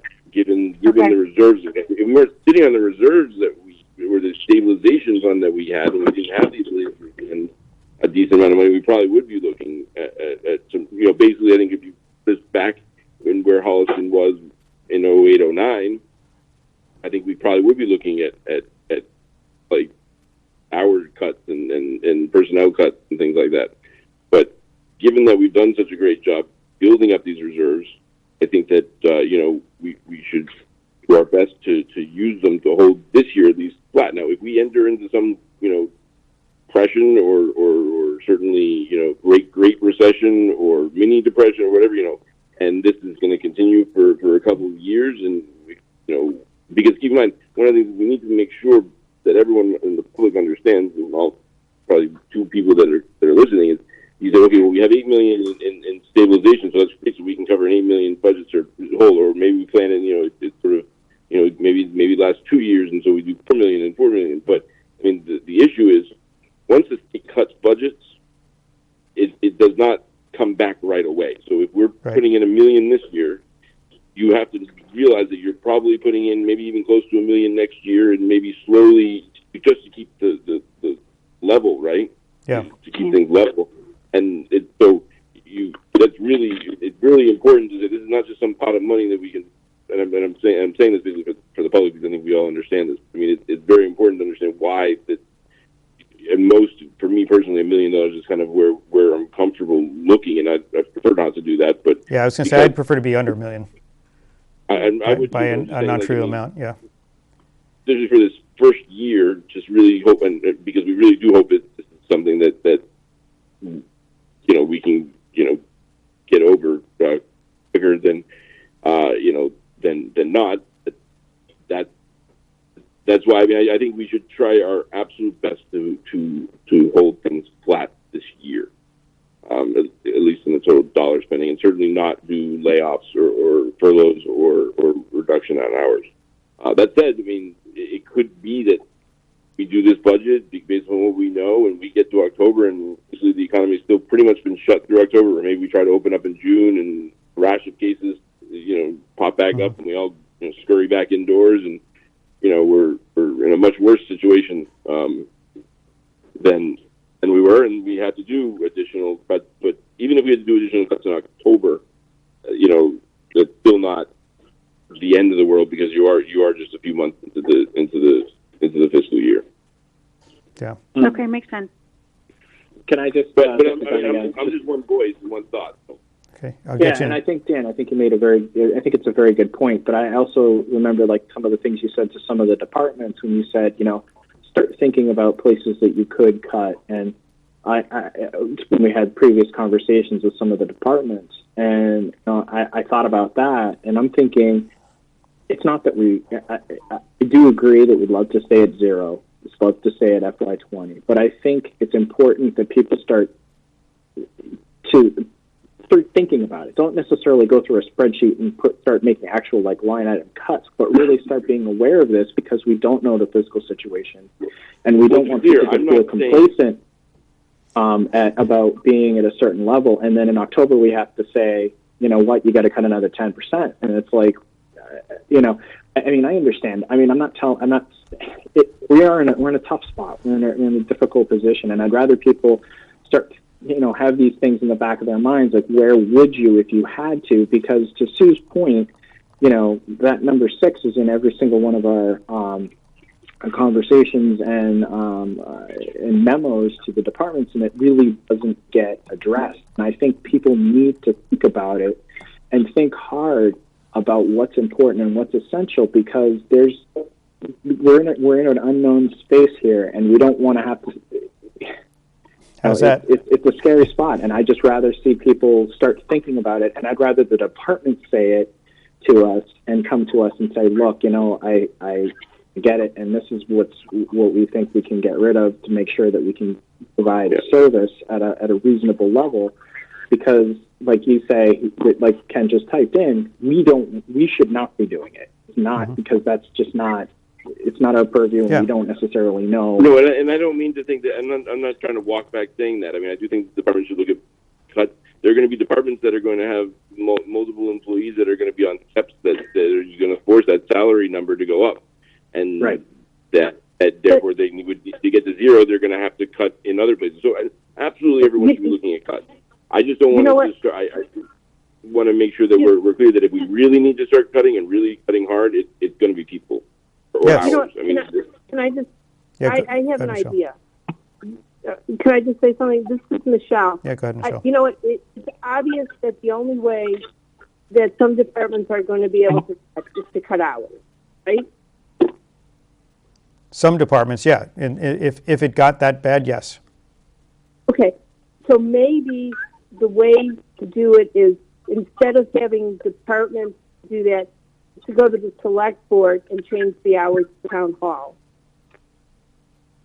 Well, that impacts town hall, but there are things like the library, for example, right? Like right now, what's the library staff doing? Library can't be open, right? So Right. So if this were a dire financial situation, you'd have to consider furloughs of library staff. You have to, and I'm not picking on the library. I'm just saying that would apply to everybody, right? You'd have to start looking at everybody and saying, yeah. Right, but that's what I mean. But instead of like looking at actual cutting of, like, town hall, say town hall closes at, I'm just throwing this out there. Town hall closes at 3:00 on Tuesdays. The library isn't open. Right. You know what I mean? Instead of, like a big swatch. Yeah. Well, instead of chipping away at things. Right. Well, that's. Well, they should be doing that, yes. right? I think they should be doing these sort of scenario planning of what would we save if we did X? What about doing Y? How about, A, B, and C? Right. So I hope that they're doing that, and any open projects that can be done remotely are being looked at and done for people who can't do their job at wherever they would be, right? So hopefully they're getting sort of those non-essentials of things that can be done remotely done now. But I think they need to do that, Michelle, right? I mean, yes, not us. Yeah. Could, in number 5, Ken, could we put, deferring projects, how about just expenses as well? So maybe there's some expenses in their budgets that they could push off. So Jeff had like a litany of things for the person that takes over for him. I don't know how many of those are essential, but, could some of those be pushed into another fiscal year? So maybe it's also expenses in that number 5 bullet. So should I just change purchases to expenses? I mean, that might. Oh, is that what you meant there? I was thinking that was capital. Yeah. No, I wasn't thinking. Do we need to replace the town administrator right away? Well, that's a select board decision, right? Technically, we don't need to do that, right? It's not unprecedented that you have acting town administrators, certainly, and in our case, right? Obviously, I have no say in the matter, right? We don't have a say; it's a select board thing. But I'm just saying that, we have the Chief Cassidy running our emergency response. If this virus is causing us to have these fiscal, is ongoing, right? There's an argument to be made that, if Chief Cassidy desired or were offered the position, it would take it. Could be the acting town manager with some appropriate compensation adjustment, right? Until we get past the public health portion of this, and then start looking at they're proceeding with the search, as far as I know. This is Michelle. Is anyone on the FinCom on the search committee? And paying for an outside search. We Yes. can't be. That was disappointing. Yeah. We can't be, but I'll tell you, and this is something I mentioned to Ben earlier. Before Jeff was hired, when the last search committee got down to the final whatever 2 or 3, they as part of that final interview process, they did contact me at the time and say, we'd like you to sit down with the council. So I got the opportunity to talk to Jeff and before he was hired, and render an opinion to the select board back then. So I don't know, maybe this time we say we'd like the candidates to meet with the finance committee as well if we're expecting a better financial background or whatever, something like that. I don't think the select board would be opposed to that. I don't know. I haven't talked to them, but I'm just saying that just because we're not on the actual search committee may not mean that we are completely excluded from the process.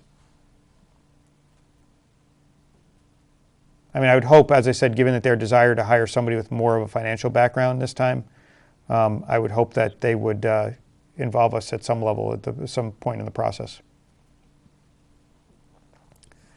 Okay, so back to the memo, because I do want to make sure we finalize the language and send, get it approved tonight if we can, so I can get it sent to Jeff for distribution. And sorry, the expenses are fine, but what will they understand that to be like operating expenses as well as capital, or are we considering the capital being in the warrant articles? Like, I'm just worried that people aren't going to read it correctly. Okay, I can spell it out and put both operating expenses. Sorry, that's fine. I got space. It'll be 15 pages.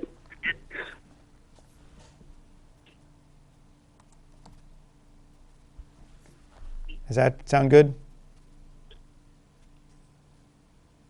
Yes, thank you. Okay. So I just to in case you weren't paying attention, I added this at the end saying for any questions concerning this memo, please reach out to your liaisons over the coming weeks. FinCom liaisons will be reaching out as necessary to discuss the impact these budget recommendations may have. Okay. That pushed all our names onto page 2, so I'll have to reformat it a little bit so that we don't have this one page with just our names on it. But well, when do you want them to send it back to us? Well, that's what I wanted to discuss. I didn't put that in here because I was, do we want to have them prepare a new budget that they send to us? Do we want to have them send this out and then that's what the reach out process would be, that we would meet with, reach out and say, okay, let's go over this and see what you got, and then liaisons bring it back, as it's done. I mean, I that's what I wanted to discuss tonight. How do we want to handle the execution on this?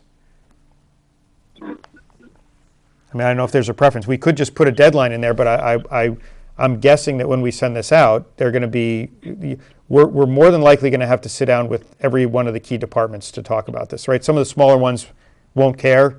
Things like ZBA may sit there and say, okay, we're having reduced meetings, so our $10,000 budget we can take down, or we can keep it flat. But then the other ones, police, fire, schools, everything else, they're going to have to be handled through the liaison process because they're definitely going to have questions about how to deal with this. Ken, this is Tim. Yep. If they start resubmitting budgets, do these new amended budgets have to go back through select board for reapproval? Yeah, the ones that are in their purview would probably have to, yeah. So, and that's, again, maybe that's what we say, maybe put in here and say, but then what I would want to do is prepare this, and then, I did communicate to Jeff that Jeff had suggested at the meeting tonight that someone prepare this, and I said, well, we're already in process of preparing a memo that outlines what you're saying. So, I could give it to him and say, as part of this, can you reschedule the select board departments on the calendar for the select board so that this can be discussed with the select board for their departments, right? We don't have to put in the memo, right? We can I can send this to Jeff, and when he emails it to the department heads, he can put in there, anybody that has to report to the select board on their budget should plan on coming back to the select board to review first, or something like that. I mean, in essence, we can re-kick off the budget process, right? What I don't want to have happen is, I don't think we need to drag everybody to our meetings again. That's the only thing, right? We can talk to, I just, because of the time frame we have, and obviously we're meeting virtually and things like that, I think it would be more productive to say, be aware of this, get to work on this. If you have an oversight board, right, this is, technically speaking, this is a memo to those people with budget making power. So this would go to the select board, this would go to the board of assessors, this would go to the school committee, those things, right? So they should be following, in the case of the select board, this goes to them, they should be passing this on. That's why I said Jeff is the one, or the select board should be passing it to their owned departments, so to speak, and saying, this is how we're going to handle it for our own departments. You're going to prepare this budget by this date, and you're going to come talk to us, and we're going to furnish the information to the finance committee, that kind of thing. So I can have that discussion, with Jeff when I send it to him, or with, I can talk to one of the select board members tomorrow, try to get in touch with John or Mark or something, or Tina, and see what their thoughts are. But I think it is important, at least from our perspective, right? To me, the most important part of this communication is not, here's the procedural thing of how we're going to do it. It's, this is what we're looking at, so start preparing now. We're still figuring it out, because we're waiting to see how things unfold, but we already know this is probably what you're going to be looking at, so start working now. While we're figuring things out on our end, you start figuring things out on your end. So, I mean, I don't know, that's just my opinion. Okay, I have one question. This is Michelle. What about the town clerk, that warrant article for her salary?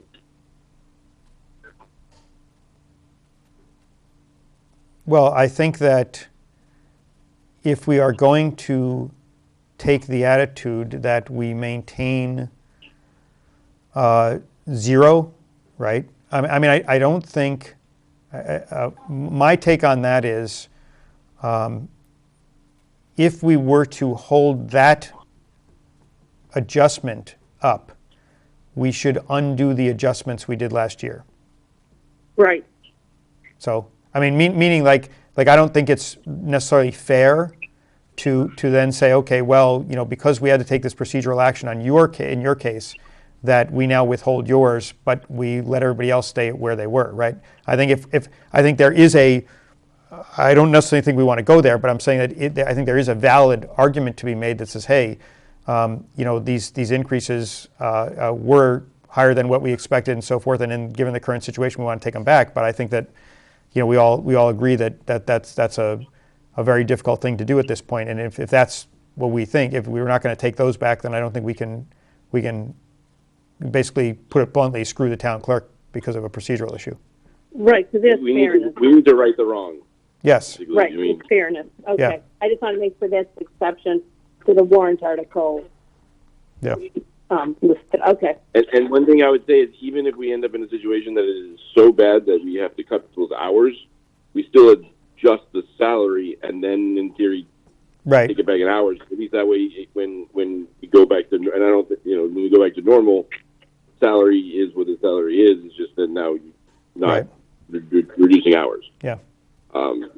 You might have be made whole. two components, right? There's your salary and then there's your hours, right? So, though I'm not sure how it works with contracts and stuff, so that could maybe be a little different. But still, I think that it's. I'd gladly take another little bit from stabilization if we had to make sure that wrong was righted, or if we thought we really couldn't, then we need to go back and we need to make other adjustments. But I don't also want to get into that situation. Yeah. Okay. So again, from the memo perspective, does anybody have anything else they want to? So Tim, do you want to put some kind of deadline in there? Do you want to just? What's your take? Oh, I wish I had a crystal ball to tell me where the future's going to go, because it's so hard to make decisions around this. I would prefer to see what some of the significant budgets in town are going to look like before. I'd want to see those again. Yeah. No. Do we put that in the memo? I don't know if we have to put it in the memo. I think we can use the. We could just do that. We could just say, if we don't hear back from you, we'll do this unilaterally. But Well, that's what I had put in. That's why I said in item 6, right? Failure to identify cuts in staff services will result in the FinCom making decisions for you. I should just say. Yeah. Well, I just got out. Why don't we, it's Sue, but why don't we back it up based on the date we have to have the warrant in by, assuming everything progresses in June as planned? Right. Then So that would when mean would we'd have to go to press on June 5th. So we'd have to have a final budget. The 5th is a Friday. We'd have to finalize our report on the 2nd, I guess. So if you say that that means we'd have to have the budget and all of our recommendations basically done the week before that. So you're talking, whatever, end of May. That would be, that would be the latest we could go, right? So why don't we say like 30 days, like May 15th, and that'll give us a little bit of, still give us a couple weeks to talk about it. Literally gets us 2 weeks. Okay. I mean, we'll likely have questions, so we can't put it right up to the date that we need it by, because it gives us no room. So I sort of like Ben's idea of the 15th or around there. Like the 12th, or I don't know, something around there, like the 15th, just to kind of give us, there's no perfect answer here because everything's a moving target. So the longer we go, the better information we're going to have. If we do it too quickly, it'll be too murky, and we're asking people to do a exercise in a really difficult time. If we make it too late, then it doesn't give us enough time to do what we need to do. So I think cut the difference and just do like halfway. To be real nitty gritty, I have a giant calendar in front of me. If we get the budgets if we get all the adjustments in by May 8th, that gives us, one whole meeting to donate to dedicate for the schools, a meeting to do like public health and safety. We would still have the 26th, and then, or if we do the 15th, that gives us 3 weeks to work through all those.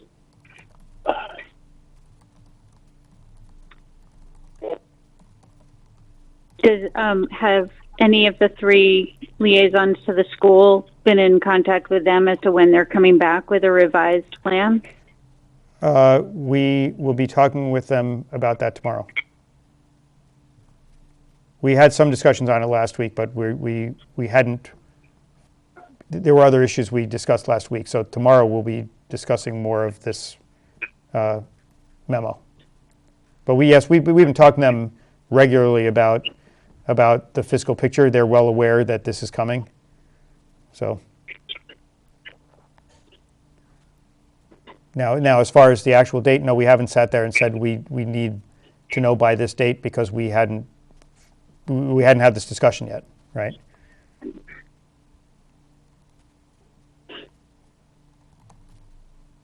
Who else would we need to hear back from?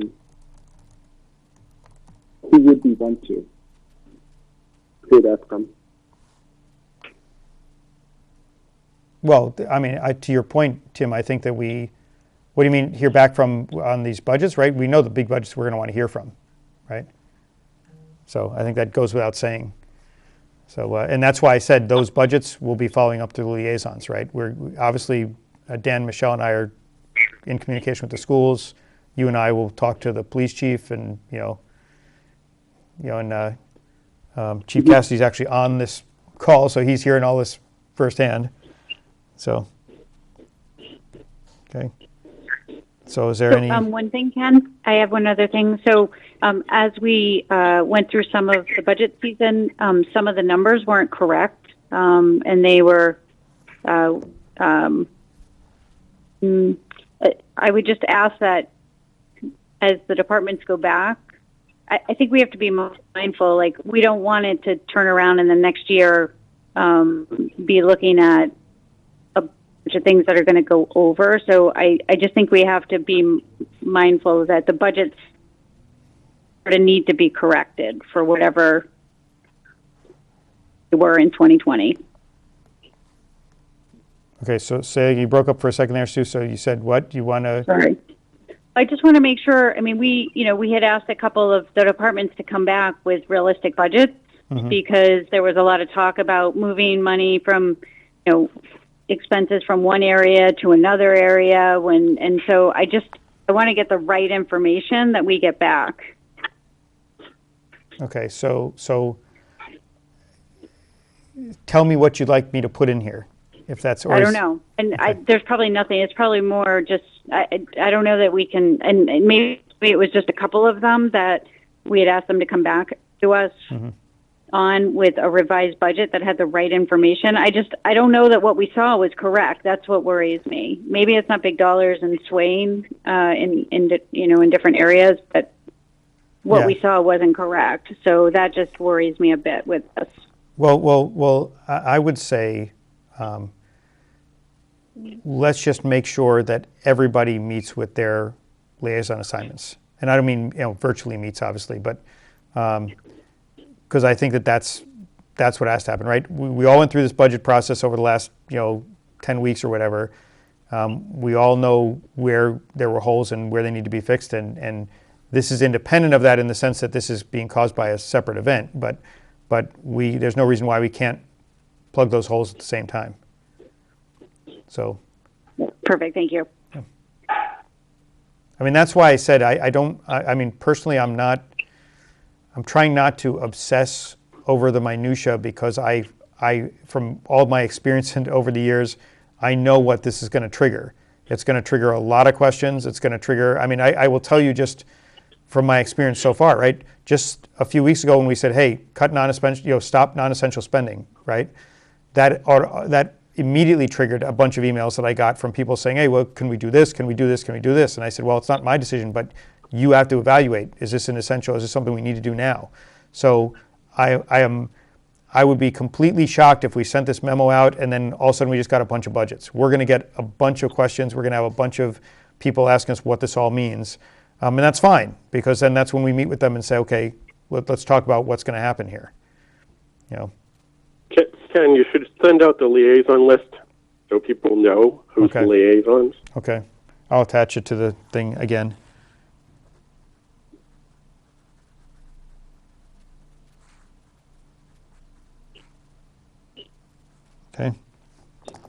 Okay. Duly noted. I'll take care of that before I send it in to Jeff. But wording-wise, is everybody fine with what we have here as the final product, or?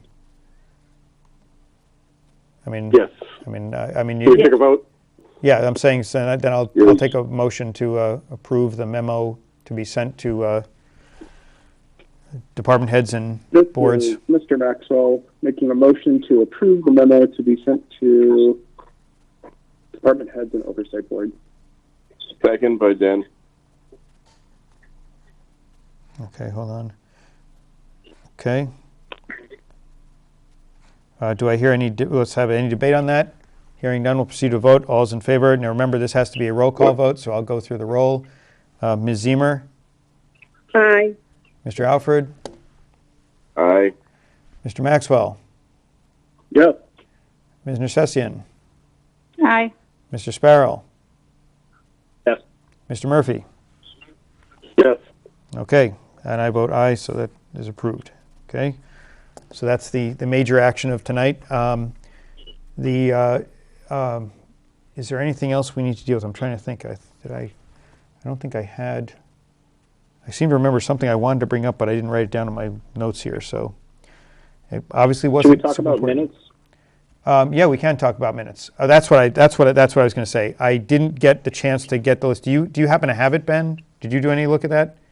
Not that I expected you to, but since you're bringing it up, I thought maybe you might have. I have one from a few weeks ago, and since we haven't done any more minutes since then, it's probably we can just add it. Let me see if I can find it, and I'll just send it to everybody. Okay. The last time I sent one out. Okay. Yeah, It might have been February. It's been a little crazy the last few days, so I didn't have a chance to go through and compile everything that's out there. But I will tell you, I did check our mailbox today, and we have a pile of DVDs rather, of meetings. That all these meetings. So if you want to take home your own DVD of me sitting here talking to a phone for a while, I got plenty of them. So can I ask a question? If there are people who are the town has hired, this is Sue, by the way, and are not currently working, could we ask them to do the minutes for us and send them to us rather than having us have to do that, and then we could review them after and make edits from there? That is certainly a possibility, since we do have. This is the show. I mean, people are working. People are getting paid full time and not working, right? Okay. It just seems to me. Yep. I'll talk to Mary about that. See. Thank you.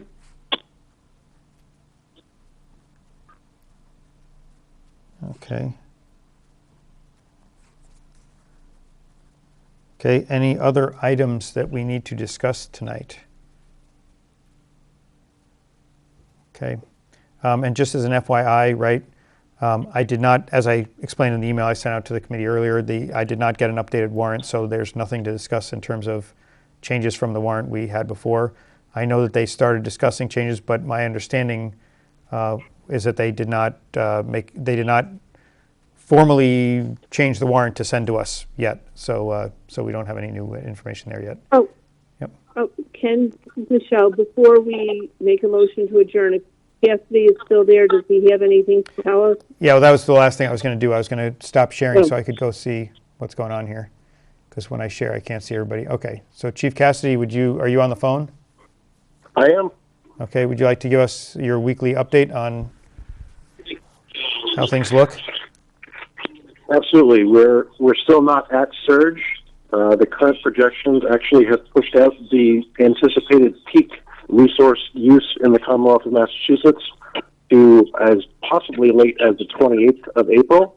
So we're still a good deal away from anticipated peak. We've got a good supply of PPE available to first responders. I'm very comfortable that based on our current and projected run rate, that we'll be able to make it through the surge.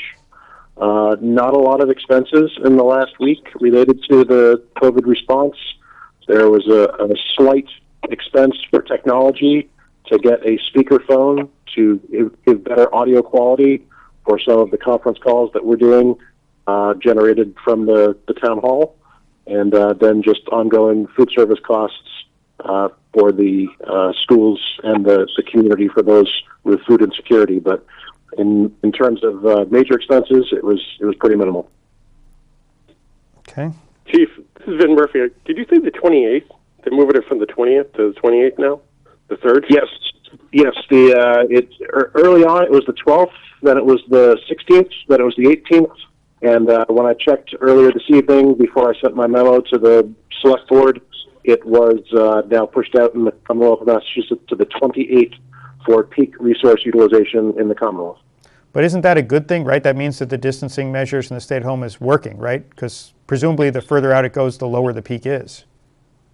Yes, but that also means the later the peak, the later before we're able to resume "quote unquote" normal. Yeah, economically it sucks, but I'm just saying that from the point of view of public health, it actually is.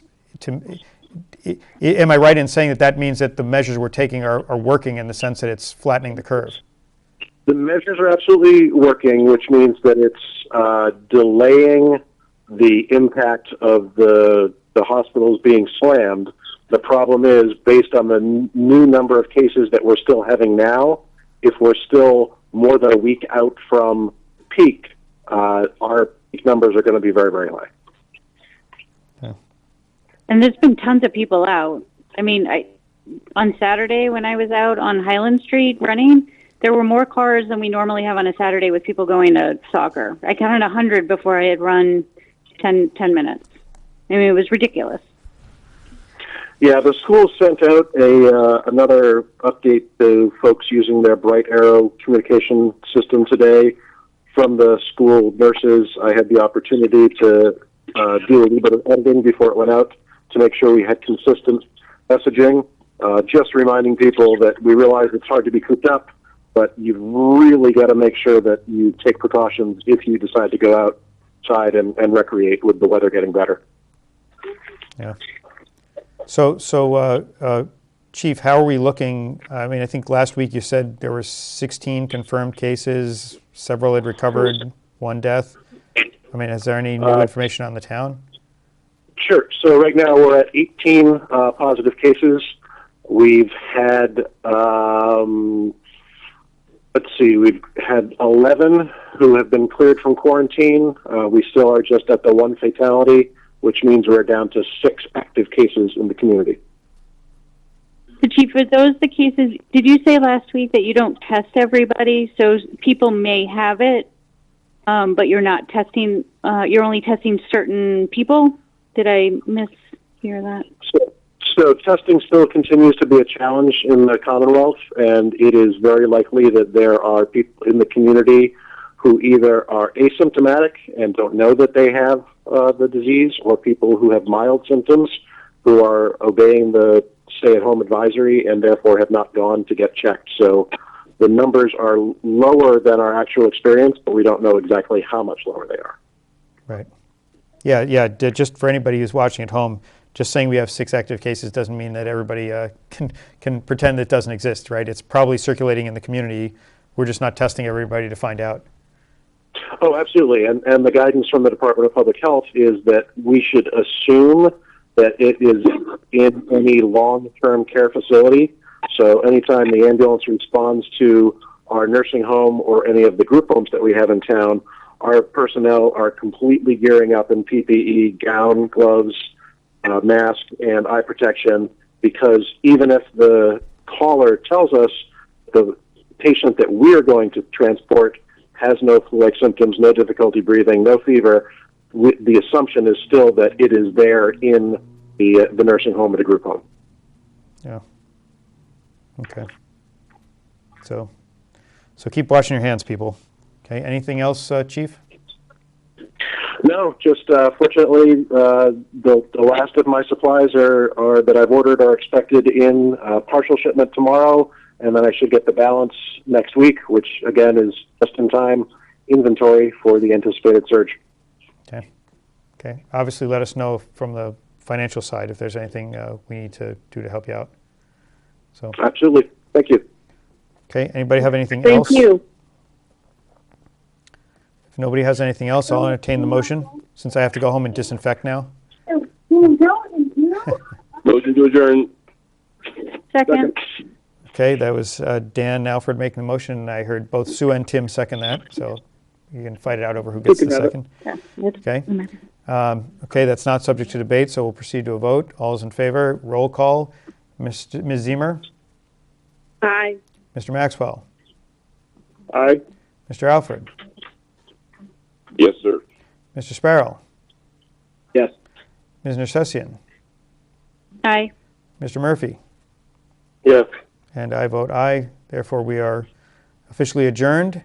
So I will say thank you for those of you on camera. Thank you for joining us this evening. As you heard us discuss, our next meeting will be next Tuesday, April 21st, pending new information on this virus thing. But for tonight, we're finished. So stay safe, wash your hands, and we'll see you next week.